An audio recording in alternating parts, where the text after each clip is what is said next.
Hello, welcome back to the Teed Up Golf Podcast, live here from Kooyonga for the Australian Women's Open in 2026. What a day we've had out here.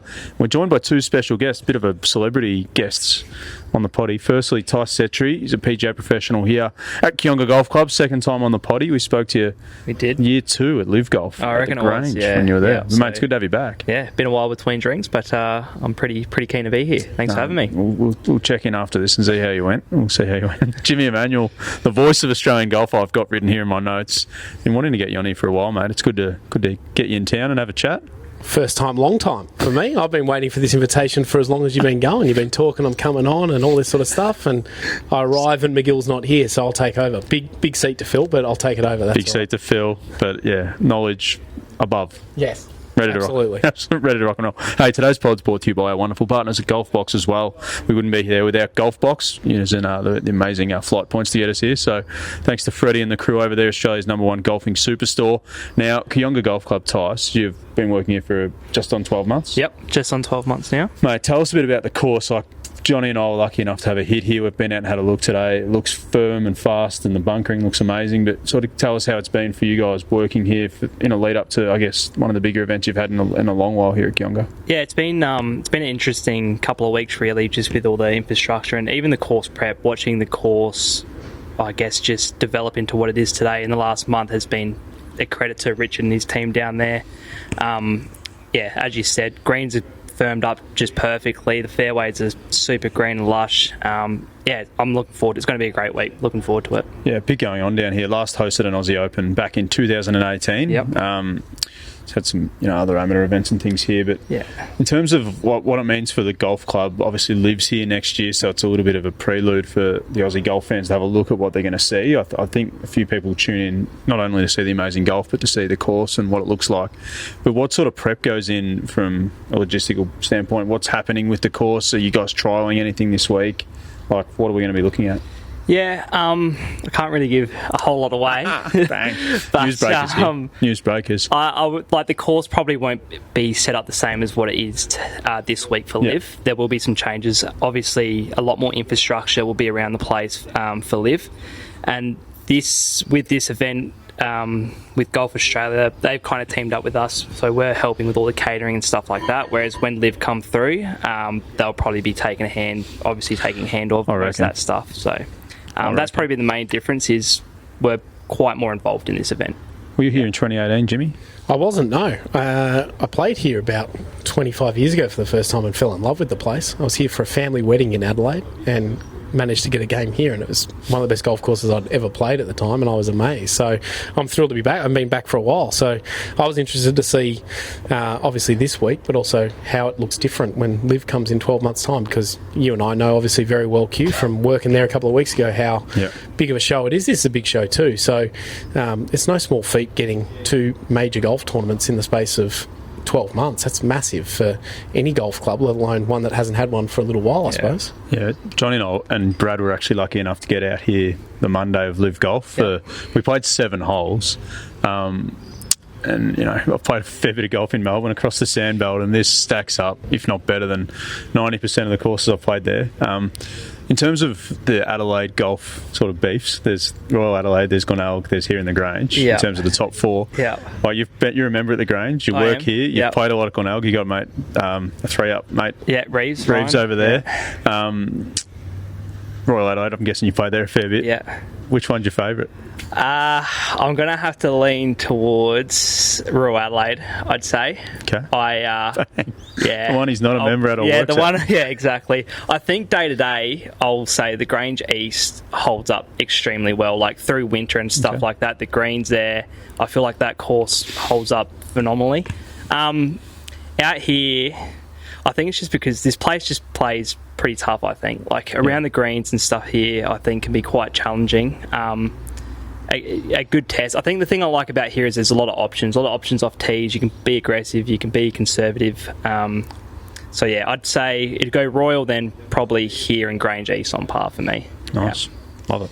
Yeah. I've only played 7 holes here, but it's number one for me. I think this place is...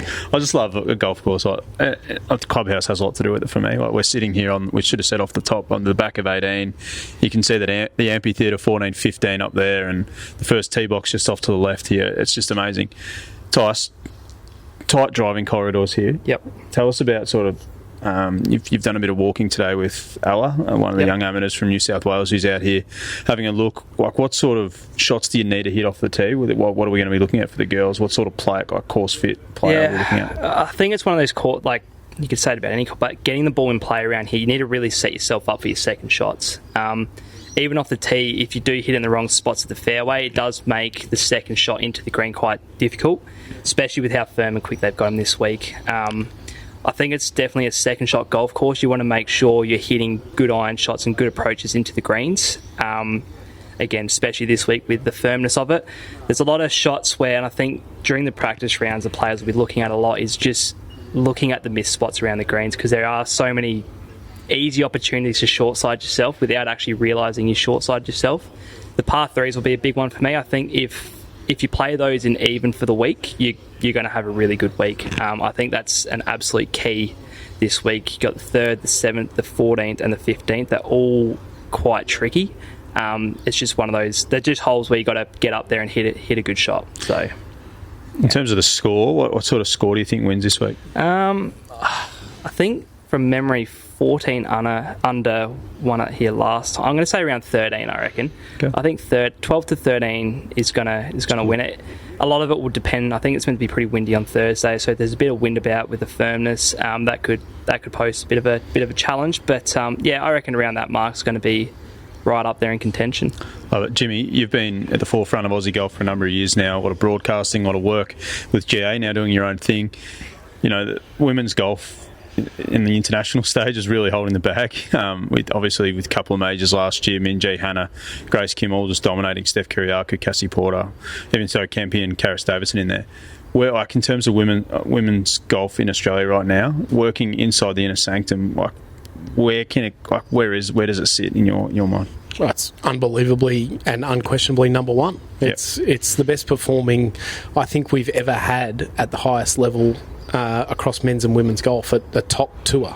You know, we used to, when I was growing up, PGA Tour had a really strong contingent of Aussie guys that were out there every single week. You'd have sort of 8, 9, 10 guys who were out there playing all that sort of time, but not winning majors with regularity, not contending at majors, not winning LPGA events. To have 10 plus players every week on the LPGA Tour is an incredible sort of thing. I spoke to Jan Stevenson last week and I said, you were obviously good, Webby was obviously very good. Was it ever stronger than this? No way. There's no question. And then you go to the LET side. You know, Kelsey wins last week on the LET. She's number one on the Order of Merit there. Yep. We'll have Justice Bosio over there. We'll have Kirsten Rudgley. You'll have a couple others. Steph Bunky's got a bit of status and all this sort of stuff. So you go across those tours and then others, LET, Access, Epsom. Like, Epsom's meaning that some of our players aren't here this week. So here in Naveed, who's nearly won an LPGA Tour event, can't play this week because she's got to play Epsom. I think Jess Whitting's there as well. Robin Choi. So every tour, every significant women's tour in the world, there's Australians, and they're not just playing, they're winning golf tournaments. Yeah, they've definitely carrying the bag for Aussie golf. Some of the top LET players are out here this week as well, so we're focusing massively. But the LET Order of Merit winner from last year was Shannon Tan. She's out here today. I saw her on the range hitting it on a frozen rope. Hannah Green's out there, won on the LPGA Tour just 2 weeks ago. Tice, in terms of the local talent, can you give us a couple of insiders into some Adelaide players? Young Reagan, who's about to play over there at Augusta. That was probably one I would have meant. Reagan, I think her last 12 months speaks for itself. Winner of the Master of the Amateurs.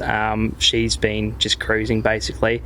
I'm super excited to see how she goes around here this week. I reckon she's a bit of a smoky. I would not be surprised if come Sunday, she's contending and up there at all. And then, obviously getting geared up for Augusta, which I'm sure she'll be extremely excited for. Yeah, love it. Let's talk about the layout this week, mate. It's a beautiful, beautiful golf course, sand belt type bunkering, and things like that. But short par 4, there's a lot of risk reward holes. Can you talk us through some of the feature holes? If we are watching on TV, it's coming to you on 9 and KO as well this week, so you can have a pretty good look at it if you're at home. take us through like what your favourite hole is firstly, and then a couple of holes that will catch the eye on telly. Yeah, I love the 7th, the par 3 here. What I a think, hole. yeah, that hole there is just, I don't know. Once you get up there and you see it, I think especially for this week, just the way that hole plays, it can play so differently day to day, especially depending on the wind, and just picturesque. Like basically, just from looking at it, it's a stunning hole, that one. As far as the par 4s go, there are a couple of risk reward ones. You're probably looking the 5th hole. That's a shorter one. Today I saw a lot of them laying up, which I think will probably be more the play around there. Again, it's all wind dependent. Today we've actually had a different wind to what we normally have. And then what are some other holes that's probably the main one, I'd say. You got the 4th hole. I think the 4th hole's a great looking hole there as well. Up over the hill, blind tee shot. And then, they're probably the 2 that I'd be 4 and 5 for the short par 4s. In terms of opportunities to take some control of the leaderboard, where can players sort of gain? Is there any like weaker spots on the course where you can, like we're going to see a lot of birdies, or if you are coming out to watch, where's a good spot to plonk to see some approaches or some putts? Yeah, to be honest, the best spot's probably around the 10th tee, because you've got them hitting their approach shots into 9, which is a par 5. You got the 14th par 3 to the left of it. You can watch them tee off 10, and you can watch them tee off 15 as well. So, jam-packed, Jimmy. Yeah, if I'm parking up anywhere, if I'm parking up anywhere, it's probably around there, because you're going to get so much golf around that area, and a mix of everything: long irons, short irons, and some tee shots. So it's perfect. Can I add on 7? Great hole, beautiful, unbelievable. Not the hole you want if you're playing it back to front on Friday trying to make the cut on the number, and the wind's blowing Friday afternoon, and that's your 3rd last hole. You're not standing there going, how good's this hole? You're going, why did I have to go this way off 10 today? That's a tough stretch coming in, playing it 6, that 7, way. 8. Like, that's a really hard way to finish a round. So my thoughts go out to the ones who are off the 10th tee late Friday afternoon and trying to make a weekend and make some money. Not good. Hey, let's talk about this little amphitheatre here with 14, 15, the back-to-back par 3s. There's going to be a lot of movement around there. Like, you can do that. What's the best pin on 14? Like, to I guess I'll rephrase that. Best hole in one hole, if we are going to be watching this week. Best hole in one hole. What's the easiest? Yeah, probably I'd say 14, definitely. Yeah. Out of the par 3s. If that, with that pin anywhere, I guess, sort of middle-ish towards the right side, it can feed off a little bit from there. To be honest, all the par 3s out here are quite challenging. I've always found them pretty tough, but if there was one that was going to happen on, I'd definitely say it'd be 14, so keep your eyes posted on that hole. Nice. So the recent champions, obviously, J.I. Shin's not here to defend Ashview High back-to-back, 22, 23, she's not here, Inby Park's not here, Nelly Quarter. Obviously, you're not here. Steph Kiriaku's a 2-time winner from an Australian standpoint, done a mountain of media this week. Mountain. She went over to Kangaroo Island, she's on the bloody dinner tonight on the carpet.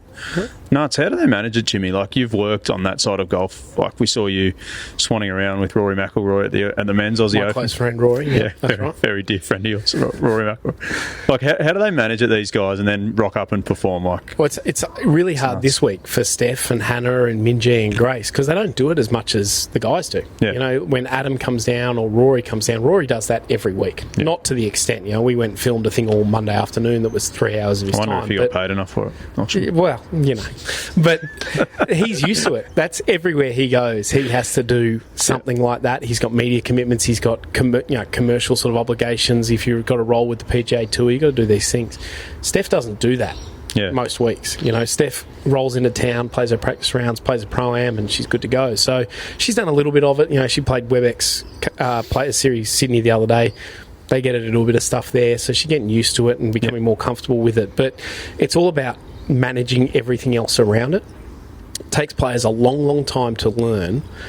When you've got these commitments, then your time is your time and you've got to use it wisely. Yep. So when you walk on the range, everyone wants to say hello and everyone wants 5 minutes. It's to work out you can't do that, because if you do that, you'll actually never hit a range ball. So it's going and locking in and hitting your balls. If someone comes to say hello, you don't stand up and hug everyone or shake hands with everyone. Pop your head up, say hello, get back to your work. So Steph did that this morning. I walked over and said g'day and apologise for failing to be a fill-in caddy this morning. But, just getting into her work, not stopping. That's the really crucial part, is when you're doing your work, you've got to get it done. Practice rounds on the practice fairway, you do that. the rest of the time is your time to be talking to people. So it's a learned skill. You know, someone like Rory does it really well because he does it all the time. Adam Scott does it brilliantly. Yep.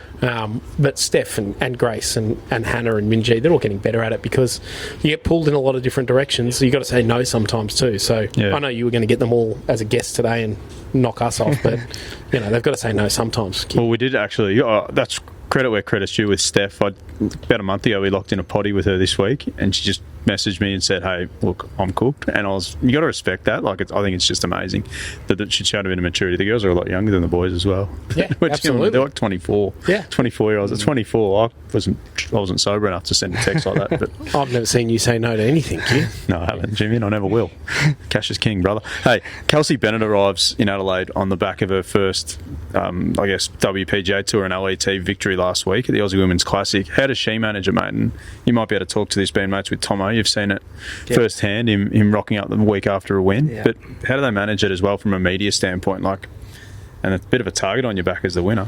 Yeah, Kelsey will probably get away with it media-wise because of who else is here. Probably a great week to win. It's exactly right. Yeah. And so she'll get away with it in terms of there might be a little bit of added responsibilities and stuff, but it won't be massive. The one is, again, like I said with Steph, everyone's saying hello. Everyone wants to say congratulations. So that is a bit sapping. All the stuff that happens when you win a golf tournament, you don't just get given a trophy and your tail out of there. You do TV, you do other media, you do official presentations, you sign flags, you do that.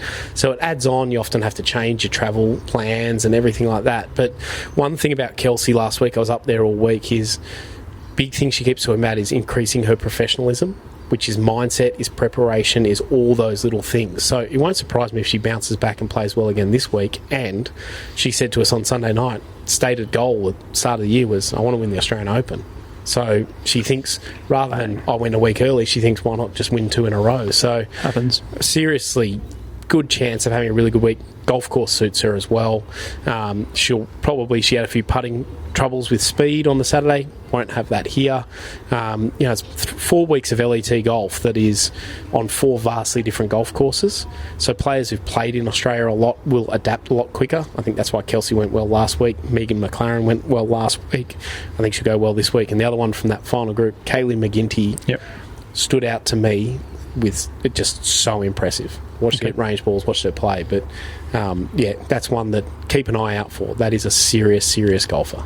Yeah, Adelaide golf, mate. It's getting all the big events in terms of the women and the live golf stuff. Like, you've seen it evolve, working at the Grange, working here now.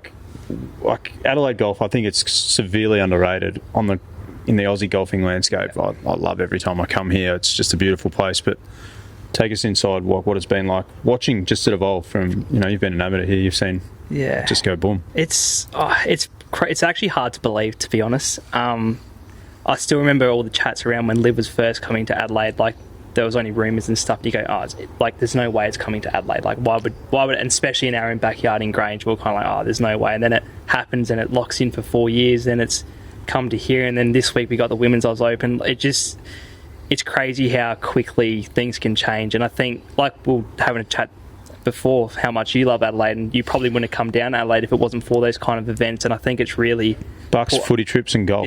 Mint. Yeah, literally. I think it's really put Adelaide on the map, and it's not all of a sudden that boring town that it once was, and everyone tries to avoid. Like, there's always something happening. We got gather round with the AFL now. It's pumping, and that's all. Like, our Premier, he's done a great job with all that kind of stuff. No one asks us. Yeah, but I don't know, just the hype around golf at the moment in Adelaide is just like it's never been anything like it, and it just seems to be getting bigger and bigger each year that it comes. And extremely excited to see, once North Adelaide's done, how Liv's going to look over there as well in the heart of the city. So just really exciting times ahead. I think it's only going to get bigger from here. Make it easier for Jimmy to get to work, that's for sure. Absolutely. Don't have to peel yourself out of bed. You can sleep at the course gym. Hey, boys, have we got a winner for the week? I know I'm putting you on the spot a little bit here. No pre-potting. But have you got someone you might think might win? I was thinking about this because I knew you'd throw me under the bus. Good boy. I probably a bit of but I do think Grace Kim's going to go well this week. I think she's got the game that stacks up. Firm green, she hits it high, which you need to do around here to get the ball stopping. I think she's one that's probably ready to win this event. I think the course suits her. watching her play today and having a bit of a chat to her coach, I think she's in a really good place to be right up there come Sunday and hopefully take it out. Well, she's won around here, mate. She won the Aussie Am around Kooyonga back in 2018. So played her first Aussie Open here too. as well. Yeah. So she's that might have been the year Tomo had a bit of a disaster, the 5-shot lead, I reckon. Tomo. Yeah. Come on, Tomo. Be better, mate. Yeah. How about you, Jim?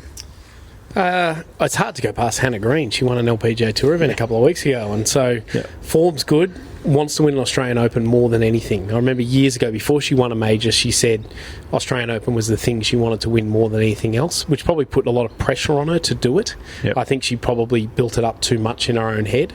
I think then the last couple of years struggled with the schedule more than anyone else because she was playing the Tour Championship and coming over on short prep and trying to do that with the mixed version. So hard to go past Hannah, but Minjee and Hannah. So Minjee often wins after Hannah wins, and vice versa. They're good friends, but they're still rivals from junior golf in WA. So Minjee will be fired up, and then, as I said just a little earlier, my smoky Kaylee McGinty. Get around, go today or tomorrow. Go watch her on the range.